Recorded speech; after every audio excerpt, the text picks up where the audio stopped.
প্রিয় দর্শক, স্বাগত জানাচ্ছি নিউজ প্লাস 24 এর আজকের আয়োজনে। পাহাড়ের নিষিদ্ধ ঘোষিত সংগঠন কেএনএফ এর বেশ কিছু ইউনিফর্ম উদ্ধার করেছে চট্টগ্রামের আইন শৃঙ্খলা বাহিনী। চট্টগ্রামের বাইজিদ বোস্তামি এলাকা থেকে গত 17 মে বাইজিদ থানা পুলিশ কেএনএফ এর বিভিন্ন ইউনিফর্ম উদ্ধার করে। গোপন সূত্রে খবর পেয়ে বাইজিদ থানা পুলিশ রেইনবো অ্যাপারেলস নামে ওই কারখানা থেকে প্রায় 20,000 পিস ইউনিফর্ম উদ্ধার করে কেএনএফ এর। আবারও গত কয়েকদিন আগে 11,000-এর বেশি ইউনিফর্ম উদ্ধার করে চট্টগ্রামের পাহাড়তলী থানা এলাকা থেকে। পাহাড়ের নিষিদ্ধ ঘোষিত সশস্ত্র সংগঠন কেএনএফ এর ইউনিফর্ম উদ্ধার নিয়ে বেশ চাঞ্চল্যের সৃষ্টি হয়েছে। পাহাড়ের সশস্ত্র সংগঠন কেএনএফ এর এইসব ইউনিফর্ম রাঙ্গামাটির কাপ্তাই এলাকার মংহলা সিং নামে এক ব্যক্তির মাধ্যমে রেইনবো অ্যাপারেলসে তৈরির জন্য দেওয়া হয়েছিল। এইসব পোশাক তৈরির জন্য রেইনবো অ্যাপারেলকে 2 কোটি টাকা দেওয়ার কথা। এর মধ্যে পুলিশ গার্মেন্টসের মালিক সহ 3 জনকে আটক করতে সক্ষম হয়েছে। বাইজিদ থানায় মামলা হয়েছে এবং পাহাড়তলী থানায়ও মামলার প্রস্তুতি চলছে বা মামলা হয়েছে। আজকে আমরা আলোচনা করব পাহাড়ের এই সশস্ত্র সংগঠন কেএনএফ নিয়ে। কেএনএফ একটি সশস্ত্র নিষিদ্ধ ঘোষিত সংগঠন। এটি পার্বত্য এলাকার বিভিন্ন অঞ্চলে নানা অপরাধমূলক কর্মকাণ্ডের সাথে যুক্ত। হত্যা, খুন, লুটপাট, ডাকাতি সহ নানা অবৈধ কাজের সাথে এই সংগঠনটি জড়িত রয়েছে।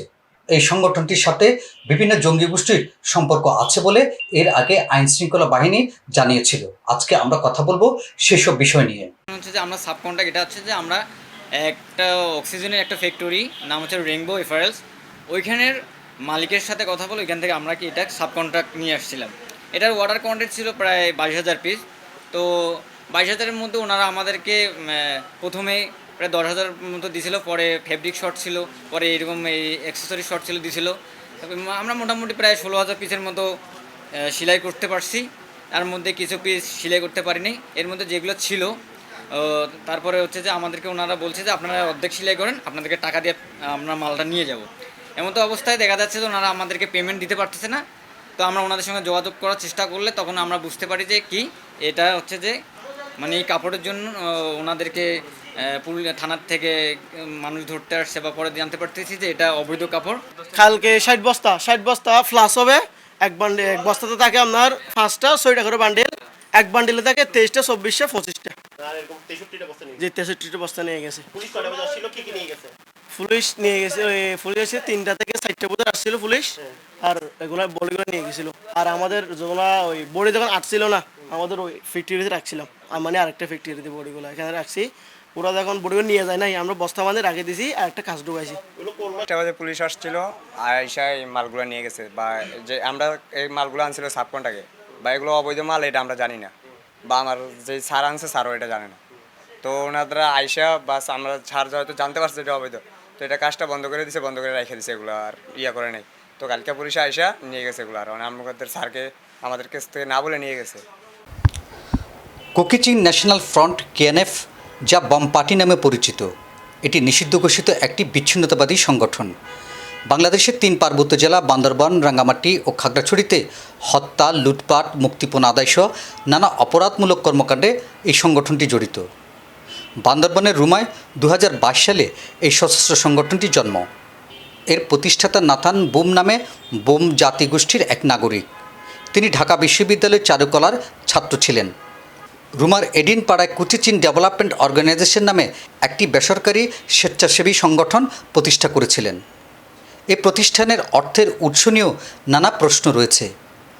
2018 সালে মিয়ানমারের চীন রাজ্যে গিয়ে নাথন সহ বেশ কয়েকজন সশস্ত্র ট্রেনিং নেয় বলে জনশ্রুতি আছে। এরপর পাহাড়ে নানা অপরাধমূলক কর্মকাণ্ড শুরু করে। তার এইসব কর্মকাণ্ডে এলাকায় ব্যাপক চাঞ্চল্যের তৈরি হয়। 2022 সালে ওই অঞ্চলে র্যাব অভিযান চালায়। ওই অভিযানের পর জঙ্গি গোষ্ঠীর সাথে সশস্ত্র এই সংগঠনটির সম্পৃক্ততার বিষয়টি জানাজানি হয়। গত বছরের 19 এপ্রিল রুমার বড়থলি পাড়া এলাকায় কেএনএফের গুলিতে নিহত হন বাংলাদেশ সেনাবাহিনীর কর্পোরাল রফিকুল ইসলাম। এর আগে 2 এপ্রিল রাতে সোনালী ব্যাংকে ডাকাতি করে 2 কোটি টাকা লুট করে। ব্যাংক ডাকাতি ছাড়াও ম্যানেজারকে অপহরণ, পুলিশ ও আনসার সদস্যদের অস্ত্র লুট করে নিয়ে যায় এই সশস্ত্র সংগঠনটি। 2022 এবং 2023 সালে কোকিচিনের সশস্ত্র কর্মীরা বান্দরবান এবং রাঙ্গামাটিতে বেশ কয়েকজনকে হত্যা করে। পাহাড়ে অস্থিতিশীল পরিবেশ সৃষ্টির বিরুদ্ধে বাংলাদেশের আইনশৃঙ্খলা বাহিনী দফায় দফায় অভিযান চালায়। এ সময় কুকিচিনির বেশ কয়েকজন সদস্যকে গ্রেপ্তার করা হয়, অস্ত্র উদ্ধার করা হয়। তাদের সাথে বিভিন্ন জঙ্গি সংগঠনের সংশ্লিষ্ট তথ্য পাওয়া যায় সে সময়ে।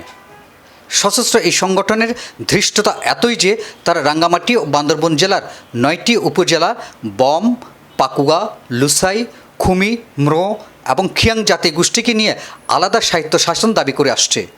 তারা এইসব অঞ্চলে কুকিচিন টেরিটোরিয়াল কাউন্সিল বা কেটিসি নাম হিসেবে ঘোষণা করে। কুকিচিং ন্যাশনাল আর্মি কেএনএ হলো কুকিচিং ন্যাশনাল ফ্রন্টের সশস্ত্র শাখা। 70 দশকে বাংলাদেশের 3 পার্বত্য জেলায় স্বায়ত্ত শাসন দাবি করে শান্তি বাহিনী। পরে 1997 সালে পার্বত্য চট্টগ্রাম জনসংহতি সমিতির সাথে সরকারের চুক্তি স্বাক্ষরের পর তারা স্বাভাবিক জীবনে ফিরে আসে। কিন্তু এরপর বিভিন্ন সময় নানা অজুহাতে জেএসএস ভেঙে কয়েক ভাগে বিভক্ত হয়। পাহাড়ে গড়ে ওঠে আরও নতুন নতুন সশস্ত্র সংগঠন। এদিকে সোমবার সেনা দপ্তরে আয়োজিত এক সংবাদ সম্মেলনে বলা হয়েছে, সীমান্তে কোনো ধরনের ছাড় দেওয়া হবে না, সর্বশক্তি দিয়ে সীমান্তের নিরাপত্তা নিশ্চিত করা হবে। সশস্ত্র এই নিষিদ্ধ ঘোষিত সংগঠনের কর্মতৎপরতা নিয়ে ইতিমধ্যেই আইনশৃঙ্খলা রক্ষা বাহিনী ব্যাপক কার্যক্রম শুরু করেছে। সশস্ত্র গোষ্ঠীটিকে দমনের জন্য দফায় দফায় অভিযানও করা হচ্ছে। আজ এ পর্যন্ত। আগামীকাল কথা হবে নতুন কোনো বিষয় নিয়ে, নতুন কোনো ইস্যু নিয়ে। আর সে পর্যন্ত News+24 এর সাথে থাকুন।